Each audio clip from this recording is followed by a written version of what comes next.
What's the secret sauce that makes Spider-Man's villains hard to forget? Sure, they have great battles and iconic designs, but there's something more. The ability to make us care. Yes, even villains need an emotional hook to keep us invested. Let's face it, a villain with raw power is exciting, but a villain with depth? That's what keeps us talking long after the movie ends. But how does Marvel make us care about characters who are supposed to be the bad guys? And why do Spider-Man's villains in particular seem to excel at this?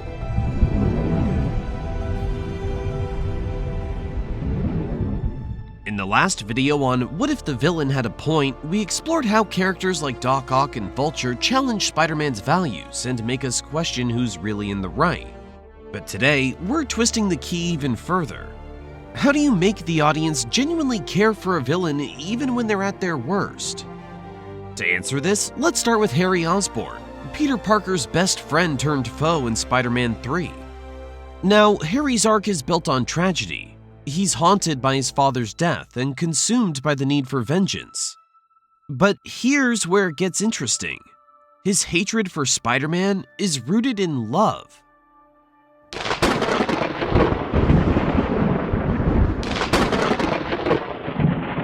Have you ever had a bad breakup? Man, I sure have. Love doused with betrayal quickly turns into hate. Harry's descent into villainy is heartbreaking because it's deeply personal. He doesn't hate Spider-Man for some generic reason. He feels betrayed by Peter, and that betrayal cuts deep. This emotional core makes Harry relatable, even as he spirals out of control. Adding more weight to this argument, let's look at Thanos, who's not a traditional Spider-Man villain, but he deeply impacts Peter's journey in Avengers Infinity War and Endgame.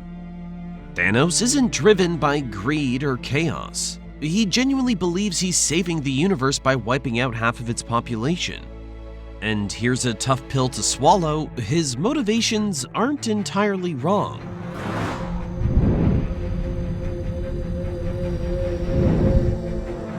It's true. Thanos forces us to grapple with uncomfortable questions about sacrifice and survival. His conviction, coupled with his calm demeanor, makes him more than just a villain. It makes him compelling. These villains work because they're layered. They're not just here to fight Spider-Man, they're here to make us think, feel, and even if we don't agree with them, understand them. That's the magic formula. Relatability, emotional depth, and a dash of complexity. This episode's all about how stories make us genuinely care for the antagonist. To stay in step with our Spider-Man character development series, make sure you're subscribed and hit the bell icon. That way, you won't miss our next episode, where we'll get into the moral lessons that make his story timeless. So, how do you make an audience care for the villain? It's not about justifying their actions, it's about showing us the why behind them. The best villains don't wake up one morning and decide to be evil. They're shaped by their circumstances, their choices, and yes, even their pain. Take Harry Osborn. He's not just Peter Parker's best friend, he's someone caught in the shadow of his father, Norman Osborn, the original Green Goblin. Harry's arc works because it's built on layers of grief, anger, and an unshakable sense of betrayal. But here's where it gets fascinating. Harry isn't just angry at Spider-Man. He's angry at himself.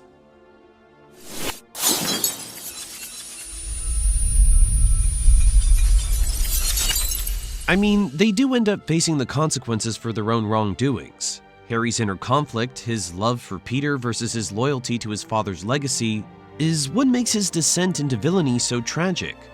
Every decision he makes feels like a tug of war between his heart and his rage. And when he finally learns the truth about his father's death, that revelation hits him like a freight train, sudden, unstoppable, and devastating, making his redemption arc a truly profound evolution that has us care for the villain.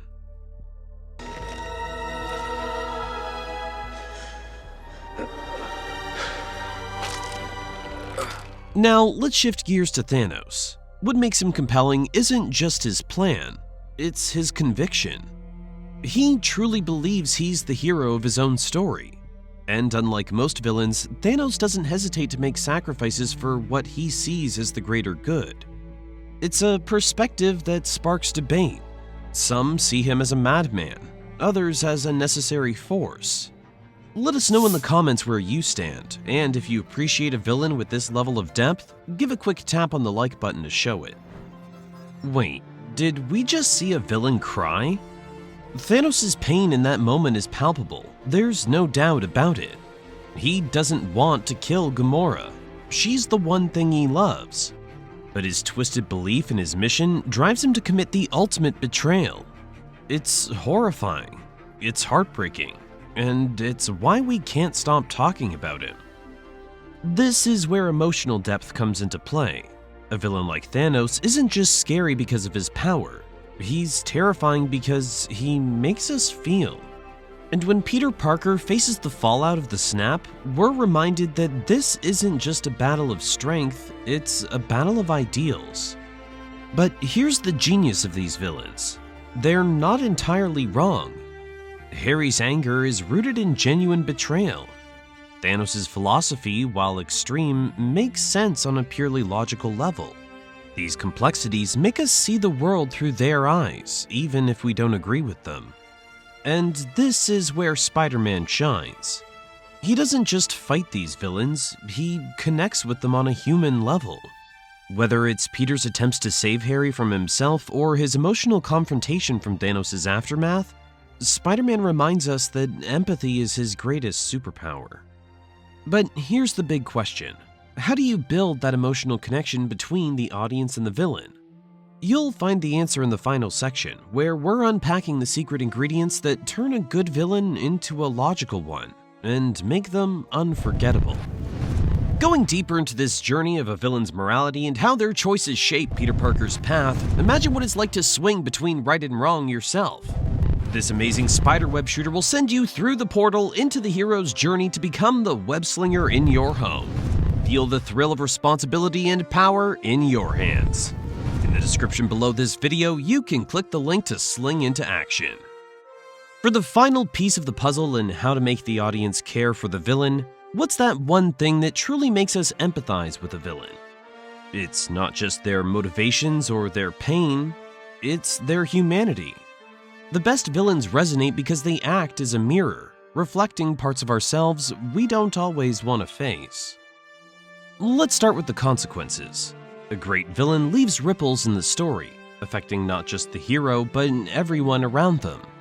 Harry Osborn's choices don't just put him at odds with Peter Parker, they change the trajectory of their shared history.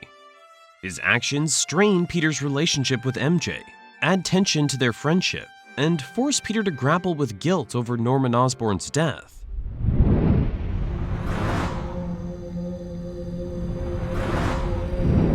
Harry isn't just a villain, he's a cornerstone of Peter's personal growth.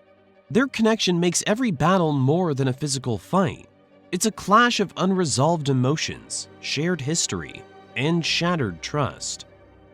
When Harry sacrifices himself to save Peter and MJ, it's not just a redemption, it's a reminder of the bond they once shared. And then there's impact. Thanos may not be a traditional Spider-Man villain, but his presence reshaped Peter Parker's world in ways no other antagonist has. The snap didn't just take half the universe, it took Spider-Man's mentor, Tony Stark. That loss defines Peter's journey in Far From Home, forcing him to step out of Tony's shadow and embrace his own identity as a hero. Here's the thing, when the villain's actions ripple through the story, they become more than an obstacle. They become a catalyst for transformation. Whether it's Harry pushing Peter to confront his own guilt, or Thanos forcing Peter to rise from loss, these villains leave a lasting mark on both the hero and the audience.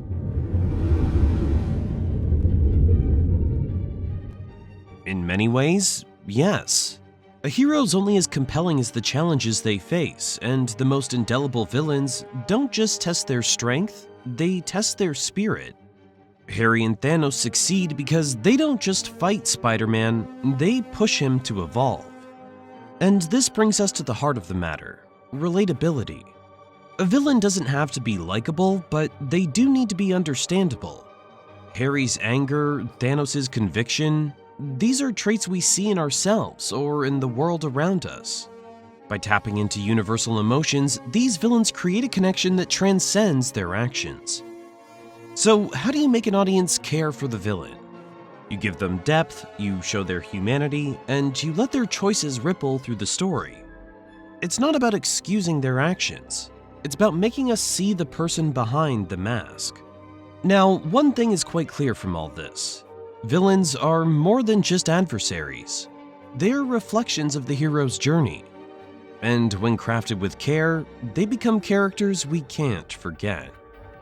As we unravel Spider-Man's journey, his lessons on morality and heroism take on an even greater significance. In what's quickly becoming our biggest fan favorite, How Spider-Man Taught Good and Evil, we'll explore the philosophy behind his choices and what truly defines right and wrong in his world. Click to join us, and remember, the best villains don't just challenge the hero, they challenge us.